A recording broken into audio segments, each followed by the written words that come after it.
بہرحال جوانی کا پیریڈ ہے، نعمت بھی ہے اور اللہ کا امتحان بھی ہے۔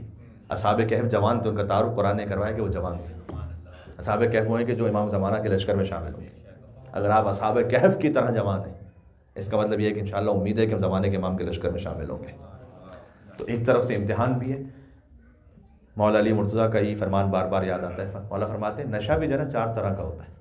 انٹاکسیکیشن جو ہے وہ فقط شراب کا نہیں ہے، اور اس حدیث میں تو مولانا نے شراب کا ذکر ہی نہیں کیا، اس لیے کہ وہ تو بہت ہی واضح ہے۔ فرمایا کہ جو نشہ ہے نا وہ 4 طرح کا ہوتا ہے۔ ایک ہے مال کا نشہ، بہت واضح ہے۔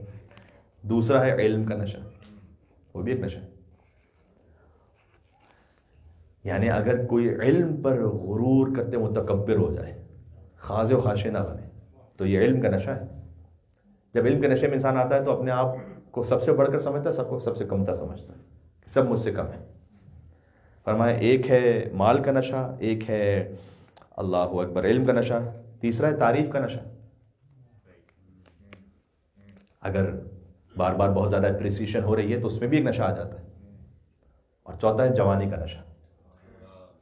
مولا علی نے فرمایا عقل مند انسان وہ ہے کہ جو اپنے آپ کو ان نشوں سے بچا لے۔ یہ کون کہہ رہا ہے؟ جو دنیا کا خود سب سے بڑا عقل مند انسان ہے۔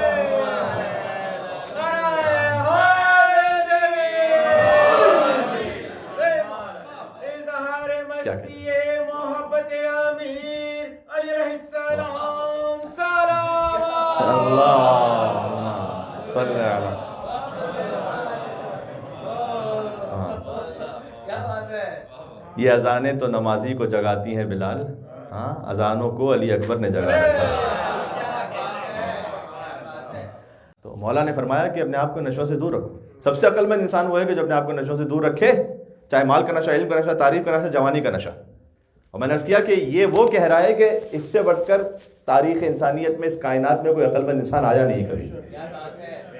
وہ علی عالم جو کل ہیں اور عقل کل ہے، وہ یہ فرما رہے ہیں۔ اس خاطر کہ جو قرآن میں ہے کہ لا تقربوا الصلاۃ وانتم سکارى، نماز کے قریب نہ جاؤ جبکہ تم نشے کے عالم میں ہو۔ تو اصل تو وہ نشہ خیر شراب سے متعلق ہے، لیکن بہرحال سیکھنے کے لیے ہے کہ ہر قسم کے نشے کو اپنے آپ سے دور رکھو، پھر نماز کے پاس جاؤ۔ یعنی پھر جو اللہ کی عبادت ہے وہ صحیح بندگی اور عبودیت ہے، جب تم نے اپنی انا کو مٹا دیا ہے۔